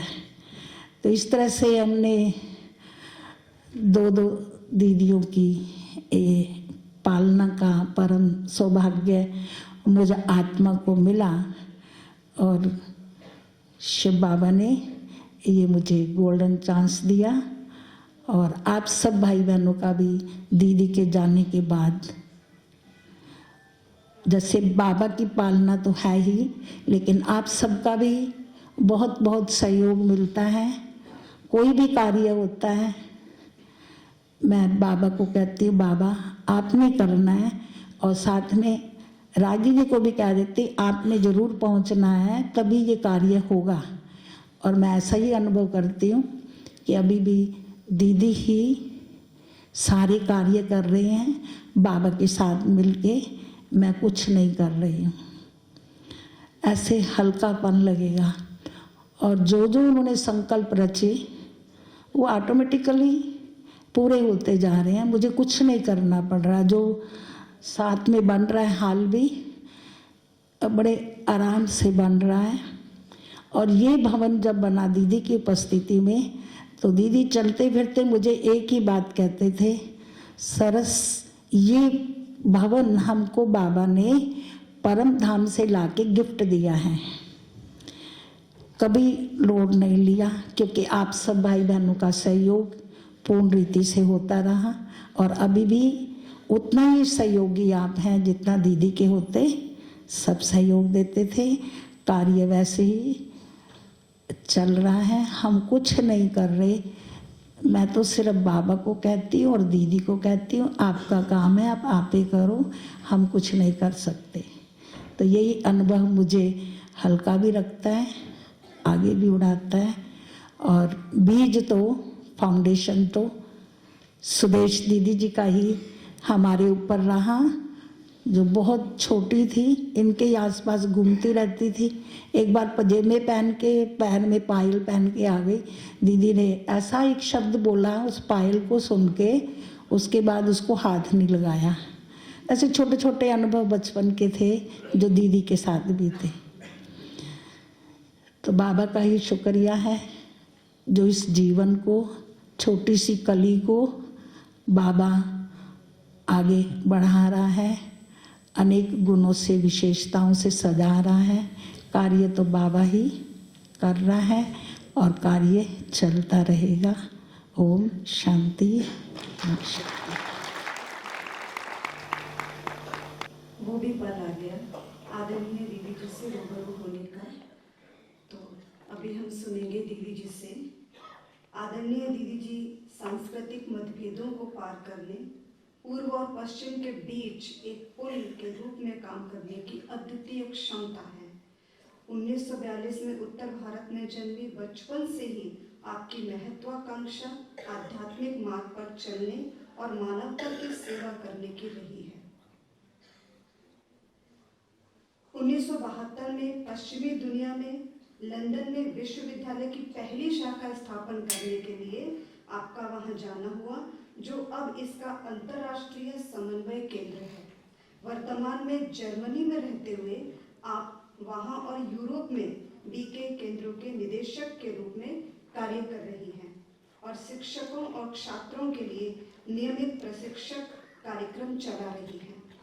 45 वर्षों से अधिक समय से आदरणीय दीदी जी मानव विकास, ध्यान और मन की रचनात्मक क्षमताओं पर एक उत्कृष्ट व्याख्याता, शिक्षक और प्रसारक हैं। आपने 75 से अधिक देशों की यात्रा की है, राष्ट्रीय और अंतर्राष्ट्रीय सम्मेलनों को संबोधित किया है और कार्यशालाओं और सेमिनारों का समन्वय भी किया है। आदरणीय दीदी जी बहुत रमणीक भी हैं, वो तो आप सभी ने क्लास में देखा ही होगा। बहुत रमणीक हैं, नियम और मर्यादा तो है ही है, साथ में ही ब्रह्मा कुमारी का संयुक्त प्रशासनिक प्रमुख आपको नियुक्त किया गया है। आप माउंट आबू राजस्थान में हमारे आध्यात्मिक मुख्यालय में the academy for a better world campus की वरिष्ठ निदेशिका के रूप में भी घोषित किए गए हैं। जोरदार तालियां तो बनती हैं। तो दीदी जी के ऊपर कितनी डबल जवाबदारी है, विदेश में भी देखना और मधुबन में भी देखना। तो दीदी जी के व्यक्तित्व को देख करके हमें तो यही लगता है कि यज्ञ का हो अभिमान, यज्ञ का हो अभिमान, ब्राह्मण जीवन का हो स्वाभिमान, संगम पर स्थापित किए हैं जो आपने, युगों युगों तक होगा यशोगान। बात जब आती है यज्ञ की प्रतिष्ठा पर, बाबा भी करता है नाज आप पर। तालियां तो बजती हैं। और दीदी जी की सेवाओं को देख करके आध्यात्म में प्रेम का बिगुल बजाया, देश विदेश में परचम फैलाया, भारतीय नीति और संस्कृति से पाश्चात्य सभ्यता ने देखो एक बार फिर नवीन युग को दोहराया। बाहर में सेवा करना इतना आसान नहीं है, पर आदरणीय दीदी जी ने उसको भी आसान करके दिखा दिया। तो अभी हम सुनते हैं आदरणीय दीदी जी से। दिन स्मृति दिवस, प्रेरणा दिवस और दूसरे शब्द में कहेंगे स्नेह सम्मान का दिवस। हृदय से बधाई देने का दिवस।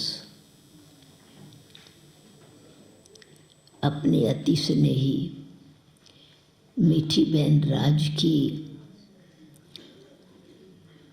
जीवन से, अपने जीवन की धारणा से, परमात्म प्यार से अथवा योग की शक्ति से, विश्व कल्याण की भावना से जो उन्होंने ईश्वरीय सेवा में जीवन समर्पण किया, उसका भिन्न भिन्न तरीके से अभी नियरली 1 घंटे से आप सबके अनुभव सुन रहे हैं। सार में तो यही है, कहा जाता है कमिंग इवेंट शॉर्ट्स, आने वाली स्थिति जो भी होती है विशेषताएं कभी छिपती नहीं है। हर एक आत्मा की अपनी जो विशेषताएं हैं बचपन से ही वो प्रकट होने लगती हैं।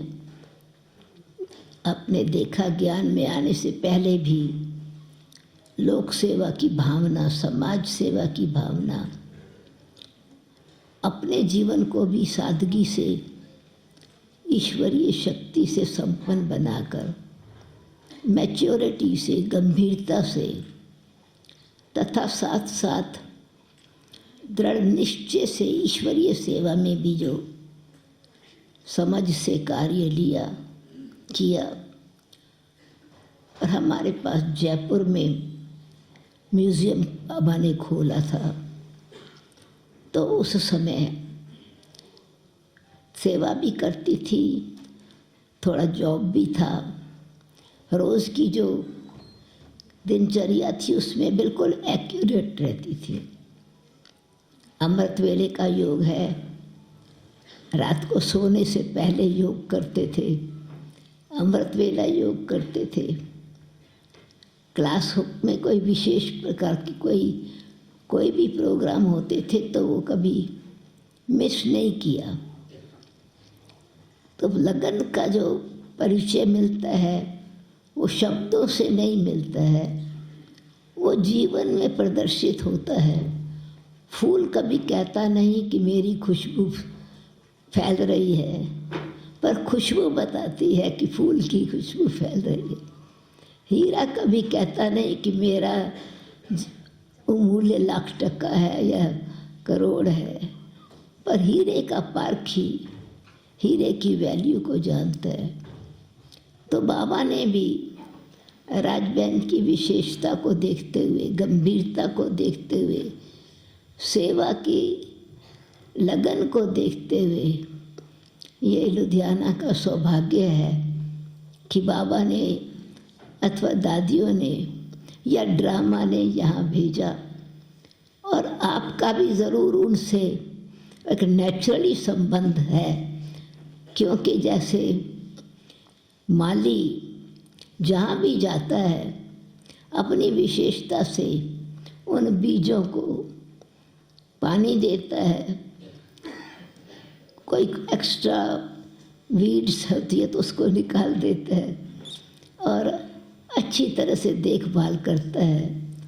तो है तो बाबा बागवान, परंतु अपने बच्चों को माली बना करके उनके अंदर भी वो सुगंध भरे, शक्ति भरे, संस्कार ऐसे ही बने, तो वो दूसरों के अंदर जो सेवा के संस्कार भरे उसका भी दुआएं मिलेंगी, अपनी भी पुरुषार्थ किया उसकी भी दुआएं मिलेंगी, और बाबा से भी पुरस्कार मिलता ही और मिलता ही रहेगा।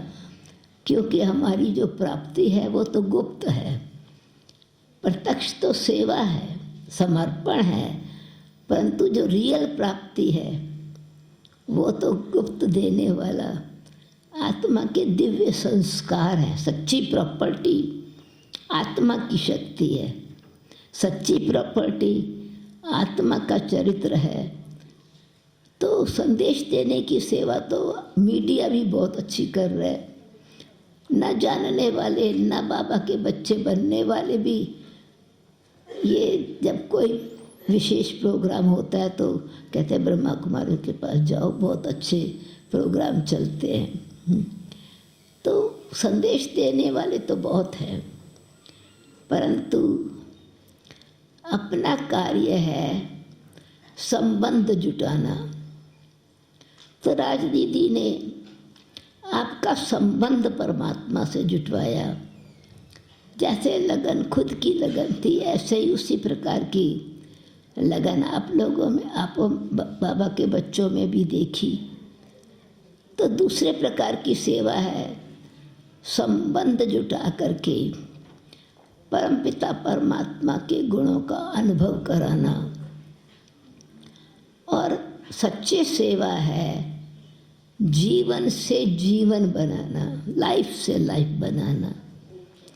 तो अनेकों बहनों का जीवन ईश्वरीय सेवा में लगाया। तो कहने में आता है कि राज बहन भाई कब गई, चली गई 4 साल पहले, पर वास्तव में जाना नहीं होता है और ही ज़्यादा प्रेजेंस हो जाती है। अभी जहाँ देखो वैसे शरीर में होते, कोई इतने चित्र रखते हैं क्या, फोटो भी नहीं रखने देते, चले जाते हैं। तो क्योंकि उन लोगों का चरित्र श्रेष्ठ है, वो चरित्र याद रखने के लिए चित्र सामने रखते हैं, पूजा के लिए नहीं रखते, प्रेरणा के लिए रखते हैं। और वो भी किसी निमित्त दिन पर इतना प्रत्यक्ष रखते हैं। नहीं तो जिन्होंने अपनी छाप परमपिता परमात्मा के अथवा ब्रह्मा बाबा के दिल में लगा दी, वो छाप तो अविनाशी है ही। बाकी पढ़ाई का शौक़ उनको बहुत था, स्टडी तो करते ही थी, कराती भी थी, कोर्स भी कराते थे, प्रदर्शनी भी, म्यूज़ियम भी समझाते अच्छी लगन से, कभी फ्री नहीं बैठी। और बताया ना कि इतना शौक़ था। जो एक दबारी उनका बर्थडे था, मैंने कहा राजबहन इस बारी बर्थडे पर आपको कौन सी सौगात चाहिए। घर में है तो कोई चीज़ का भी पता होता है, भाई कोई विशेष चीज़ चाहिए तो वही मंगा के देवें, कोई नया होता है तो सौगात देख वैसे देनी पड़ती है। घर में है तो पूछ के जो चीज़ चाहिए वो देंगे। तो कहा मैं जो मांगूँ वो दोगे? मैंने कहा ज़रूर, मुँह मांगी सौगात मिलेगी। मैंने कहा बराबर। तो कहा आपकी जो डायरी है ना जिसमें आप पॉइंट्स लिखते हो, या लेक्चर प्रोग्राम होता है तो पब्लिक प्रोग्राम के कुछ पॉइंट्स पहले लिखते हो भाषण के, वो डायरी मुझे दे दो, वो मेरे लिए सौगात है। तो पढ़ाई का शौक़ तो कोई कपड़े नहीं, कोई और चीज़ की बात नहीं, परंतु ये ज्ञान धन।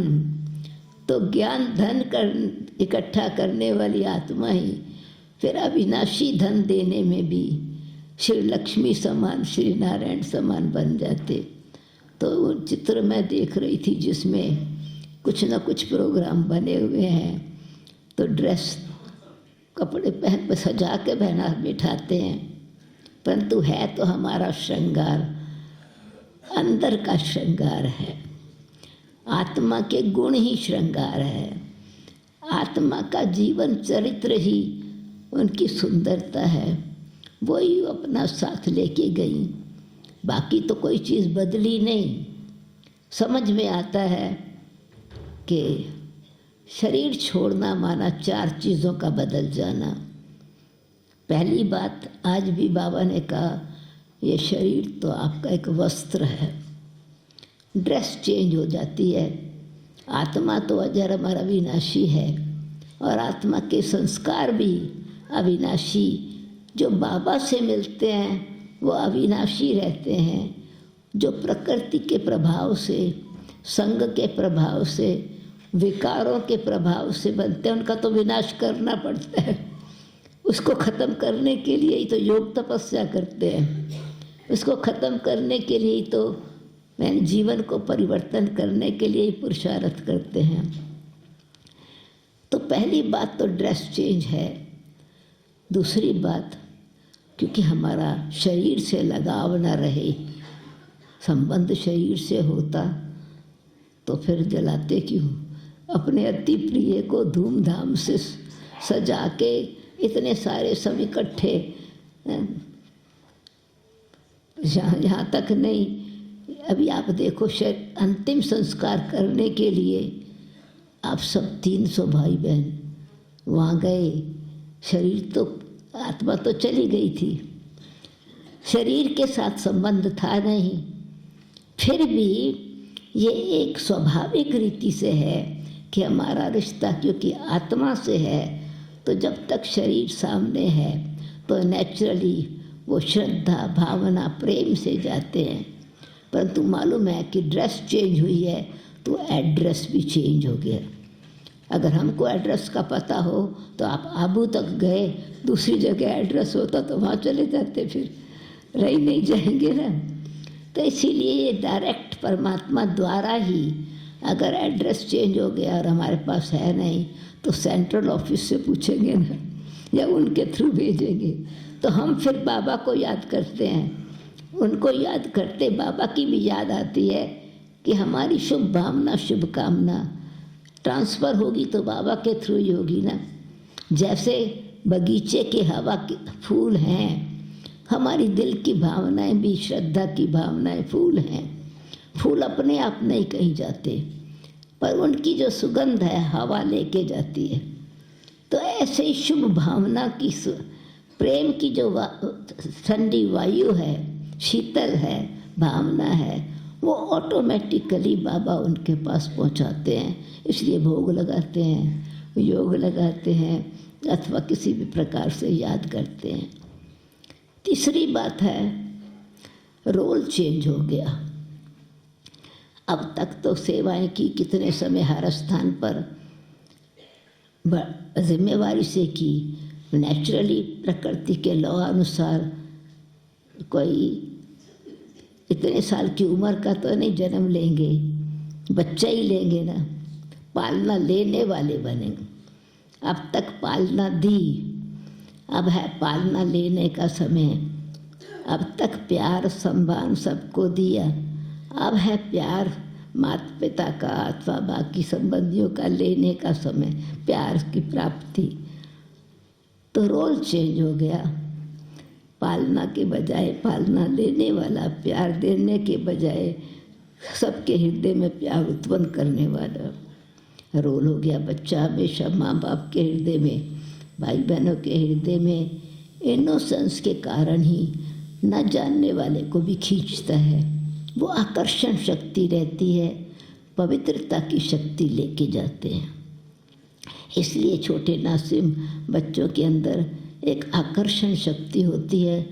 कोई भेदभाव नहीं, कोई तेरा मेरा नहीं, कोई जाति पाति नहीं। और वो हम बाबा के बच्चों में वो अभी से ही स्वाभाविक रीति से है। कोई जाति पाति का भेद नहीं है, कोई धर्म का भेद नहीं है, सिर्फ आत्मिक भाव है। हम एक पिता की संतान है, वो नेचुरल प्यार रहता है सबके लिए। और चौथी बात है, अभी उनको नई कंपनी में जॉब मिला है। नई कंपनी, ये कंपनी पूरी हुई, दूसरी जगह कंपनी मिली, तो वहाँ पर भी अपने वही स्वभाव से, नेचुरल संस्कारों से, दृष्टि से, मुस्कुराहट से। और कोई कोई बच्चों में विशेष दिखाई पड़ता है कि है छोटा बच्चा पर मैच्योर है, तो मैच्योरिटी और प्योरिटी का रोल ऑटोमेटिकली नए जो पर उनका गुप्त रूप में चलता रहेगा, समय पर प्रत्यक्ष हो जाएगा। एडवांस पार्टी का पार्ट यही है। तो इसीलिए ऐसी दिव्य आत्मा के लिए हृदय से शुभ भावना, शुभकामना, गुड विशेस पहुँचती हैं सबकी। तो आज भी भोग इसी स्मृति से भोग ऑफर करेंगे। ओम शांति। धन्यवाद आदरणीय दीदी जी का, जिन्होंने हमें दीदी जी की प्यार और पालना को हमारे बीच में एक स्पष्ट उदाहरण के रूप में रख दिया कि दीदी जी का प्यार, पढ़ाई, चरित्र, बाबा के प्रति प्रेम, ईश्वरीय मार्ग पर चलने के लिए श्रीमत तो बहुत उनके लिए एक मार्गदर्शक रही है। तो एक बार फिर से दीदी जी का जोरदार तालियों से धन्यवाद करते हैं, आभार व्यक्त करते हैं। और अभी हमारे बीच में कुछ महान विभूतियाँ उपस्थित हैं। श्रद्धेय गर्चा जी भी, जिन्होंने दीदी जी की बड़ी प्यार भरी पालना शिक्षाएं ली हैं, तो मैं चाहूँगी कि वो वहाँ बैठे बैठे ही दीदी जी को अपने श्रद्धा सुमन अर्पित करें। ओम शांति, ओम शांति, ओम शांति। रात राखी हो या भाई दूज, गर्चा जी की तबीयत उतनी ठीक नहीं थी, लेकिन फिर भी देखो पहुंचे हैं। हाँ, यही उनकी श्रद्धा के फूल। श्रद्धा के सुमन है, प्यार भी है। राखी हो या भाई दूज का त्योहार हो, इस उम्र तक भी अभी भी हमने देखा है कि वो खुद सेंटर पर आकर के बंधवाते थे राखी भी और तिलक भी करवाते थे। एक बार दीदी जी का टाइम हो गया, दीदी जी कहते कि अभी हम तो रेस्ट पर जाने वाले हैं, हम कमरे में चले गए, तबीयत भी थोड़ी ऊपर नीचे है। तो भ्राता जी कहते नहीं, मैं तो अपनी बहन के कमरे में भी आके राखी बंधवा सकता हूँ, इतना अधिकार मैं रखता हूँ। और हमारे बीच राशि अग्रवाल जी भी उपस्थित हैं, तो मैं चाहूंगी कि वो भी अपने 2 शब्द रखेंगे।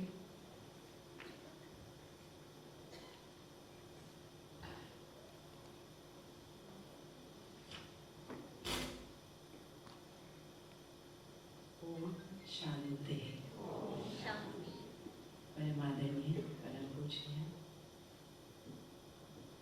परम ज्ञानानंद दीदी, वीके सुदेश दीदी, जॉइंट कमिश्नर ब्रह्म कुमारीज और डायरेक्टर ज्ञान सरोवर माउंट आबू, सरस दीदी और दीदी के सानिध्य में बैठे आज आप सभी यहाँ स्वर्गीय राज दीदी के स्मृति दिवस में इस परिसर में बैठे आप सभी को ओम शांति है।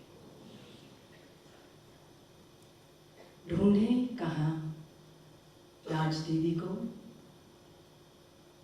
मन में हृदय का ये जो खोज थी, ये जो विरह था, ये जो उनके भौतिक शरीर को देखने की वो शायद जो इच्छा अब शायद जो कभी पूरी न हो पाएगी इस सदेह से, इन नेत्रों से, मन की ये विह्वलता, मन का ये जो पिपासा थी, दीदी सहज ही सुदेश दीदी के श्री वचनों में आकर उसने विश्रांति प्राप्त की। कहाँ ढूंढ रहे हैं हम उनके भौतिक शरीर को? मेरे समक्ष आदरणीय दीदी ने कहा ये चित्र है, ये चित्र पूजन के लिए नहीं, ये चित्र एक ये जीवन जिसे परम पिता परमेश्वर ने हमें पंच तत्वों से बनाकर इस संसार सागर में भेजा और इस संसार सागर को तरने हेतु हमें किस प्रकार गुरु कृपा से, गुरु इच्छा से, गुरु प्रसादी से इस प्रकार का जीवन प्राप्त होता है, जिसमें राज दीदी जो हमारे समक्ष सदैव तो नहीं किंतु हाँ अब आगे से और अधिक उनकी स्मृतियों से, उनकी स्मृतियों में हम उन्हें ढूंढ पाएंगे, ऐसा दीदी ने बतलाया। मनः भाव यदि उनके पूरे जीवन को देखती हूँ तो मन में जो मंत्र जो उद्रिक्त हुआ, दीदी यही मन भाव हुआ, क्षण भंगुर जीवन की कलिका, कल प्रात जाने खिली न खिली, मलयाचल की शीतल और मंद सुगंध चली न चली, रट ले हरि नाम मरी रसना, फिर अंत समय में चली न चली।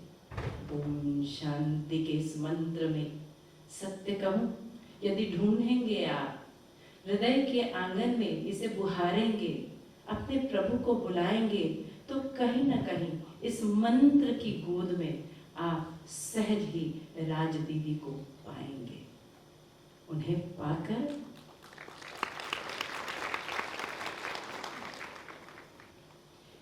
यही तो सौंदर्य है विछोह का। यदि गुरु चरणों में यदि आप बैठकर किसी आत्मा को श्रद्धांजलि दे रहे हैं, तो वास्तव में ये विछोह न होकर वास्तव में ये उत्सव हो जाता है कि हमने इस प्रकार का जीवन जिया। श्वास श्वास से सिमर मन, श्वास श्वास से राम, ना जाने इस श्वास का फिर आवन हुई के न होए। इस मंत्र पर चलता हुआ ये व्यक्तित्व परम प्रसादी ओम की प्राप्त करके, जिन्होंने क्षण क्षण प्रति क्षण हमें स्वयं तो इस मंत्र पर वो चले ही, साथ ही आप देखिए कितने हम शायद अनंत हैं, गिनती भी नहीं हो सकती। हम सभी को उन्होंने इस मंत्र के सहज शांति को, विश्रांति को प्राप्त करने का मार्ग बतलाया।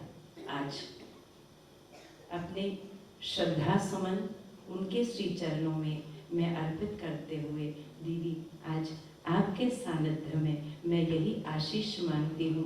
वे तो निश्चित रूप से ही सूर्य की किरण थी और सूर्य में ही विलुप्त हो गई, किंतु यह अवश्य दीदी आपके श्री हस्त से ये आशीष प्रसादी चाहती हूँ कि ओम शांति का ये जो शांति सुख है, ये जो शांति प्रसाद है, ये जो शांति का मार्ग है दीदी, ये आपके श्रीहस्त आशीष से हम सभी को प्राप्त हो और हम भी ऐसा जीवन जिए कि इस जीवन में आकर जितने भी काम, क्रोध, मद, लोभ, अंधियारा ये जो है, इन सब पर राज करते हुए श्री विश्रांति ओम शांति को प्राप्त करें।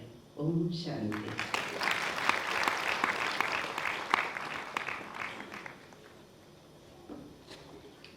ओम शांति। हमारे बीच डॉक्टर अमन आहूजा भी उपस्थित हैं, तो हम उनका भी स्वागत करते हैं।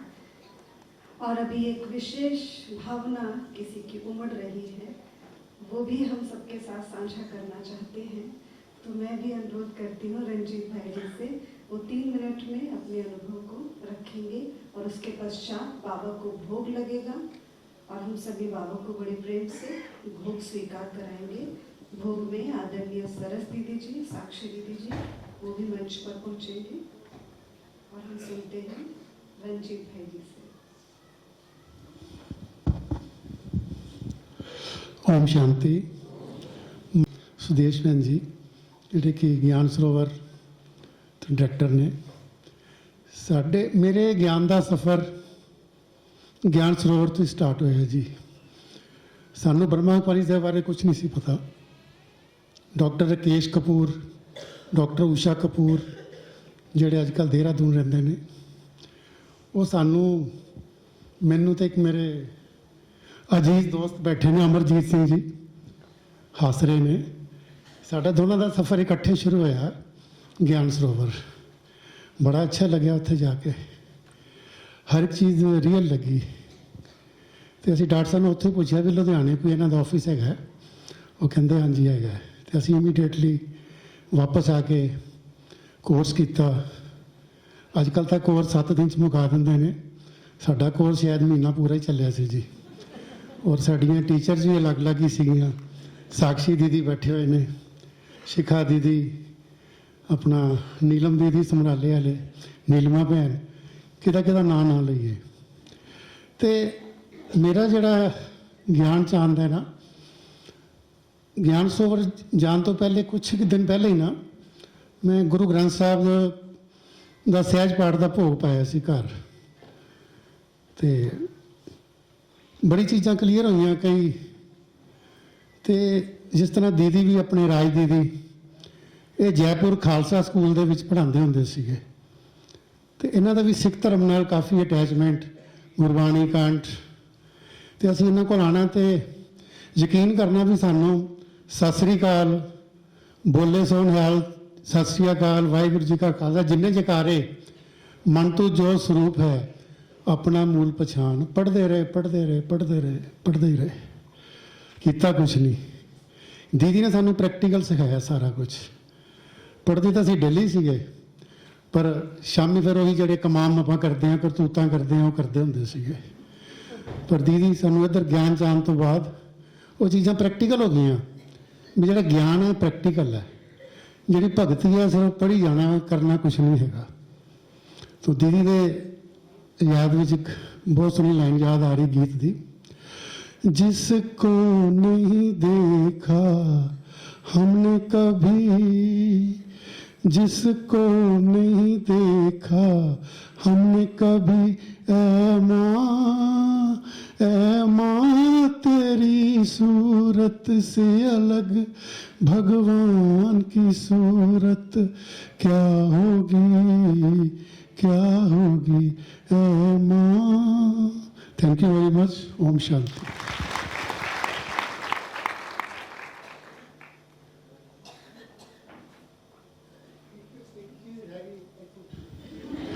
एक चीज़ रह गई जी, शायद इस बारे किसी ਨੂੰ ਵੀ ਨਹੀਂ ਪਤਾ ਹੈਗਾ ਤੇ ਮੈਨੂੰ ਇਸ ਗੱਲ ਤੇ ਬਹੁਤ ਹੀ ਮਾਣ ਹੈ ਵੀ ਅਸੀਂ ਲੁਧਿਆਣੇ ਤੋਂ ਪਹਿਲੇ ਸਿੱਖ ਸੀਗੇ ਸਿੰਘ ਜਿਹੜੇ ਗਿਆਨ 'ਚ ਚੱਲੇ ਸੀਗੇ ਔਰ ਅੱਜ 26 ਸਾਲ ਹੋ ਗਏ ਜੀ ਦੀਦੀ।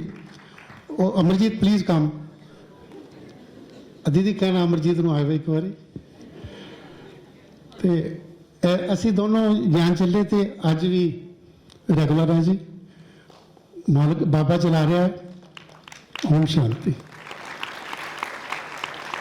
और एक दीदी जी की प्यार और पालना में पले हुए एक महान हस्ती पहुंचे हुए हैं गोलबड़िया जी, तो उनके भी स्वागत में मैं अभिवादन करती हूँ। और दीदी जी के साथ के राज दीदी जी के साथ के 2 मिनट 2 शब्द कुछ हमारे साथ साझा करेंगे। जो दीदी जी से प्यार और पालना इन्होंने भी पाई है, कैसे पाई है वो खुद बताएंगे।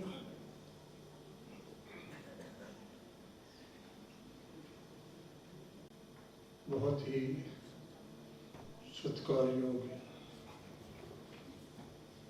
राज दीदी जी की याद में जुड़े मेरे भैनों ते भरावो, ओम शांति।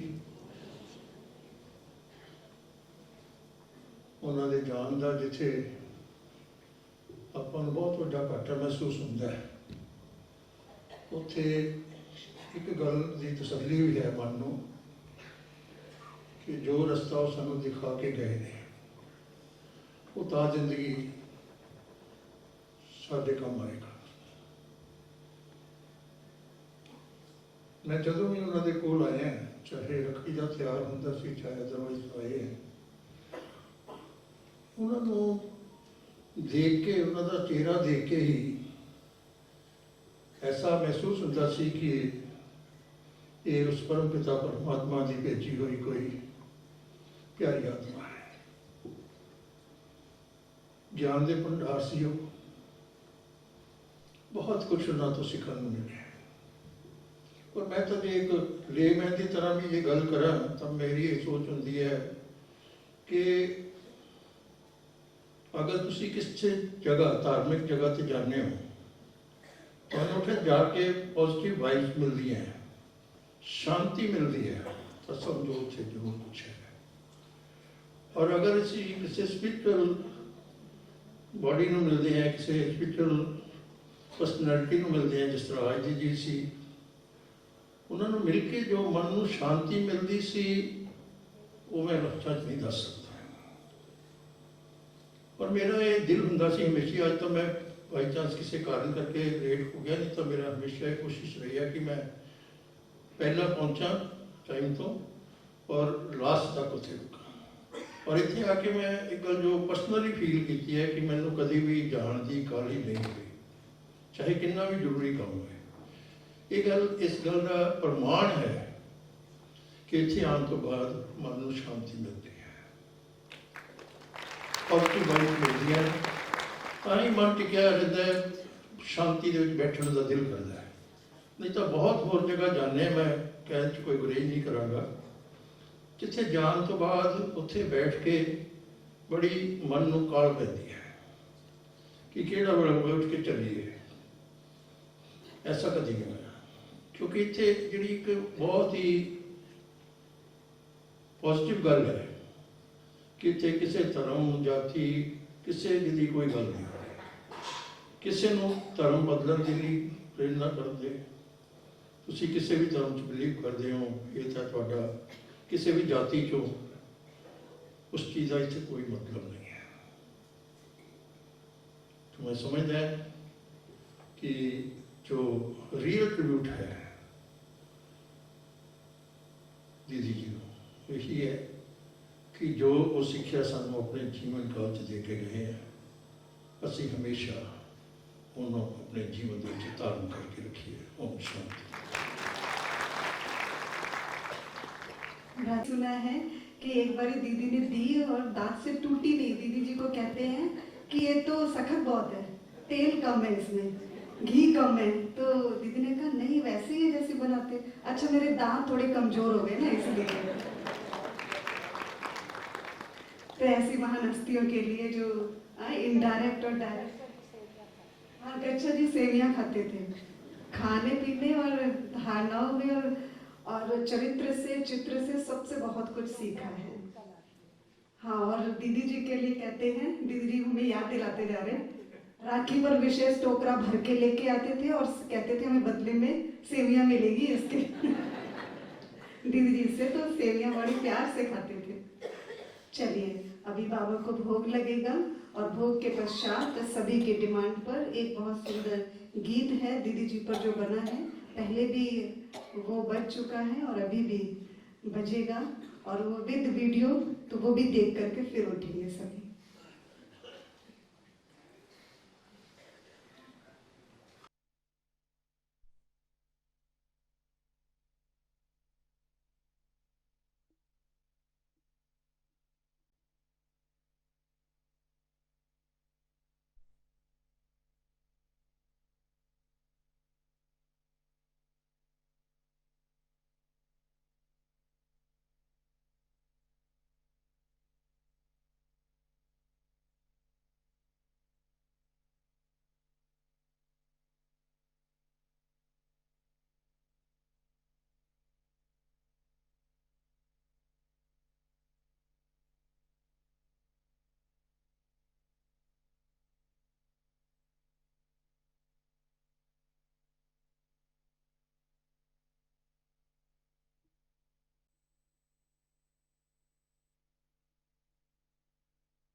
यादों में मन के पर्दे पे तुम आ रही, यादों में मन के पर्दे पे तुम आ रही। दीदी साथ बाबा की मुस्का रही, यादों में मन के पर्दे पे तुम आ रही, यादों में मन के पर्दे पे तुम आ रही। अभी भी राहें कितनों को दिखला रही, यादों में मन के पर्दे पे तुम आ रही, यादों में मन के पर्दे पे तुम आ रही।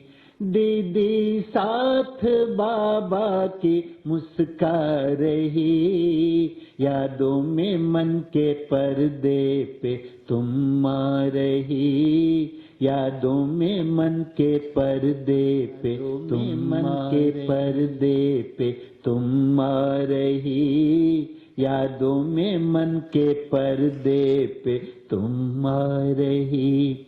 दीदी साथ बाबा की मुस्का रही, यादों में मन के पर्दे पे तुम आ रही, यादों में मन के पर्दे पे तुम आ रही।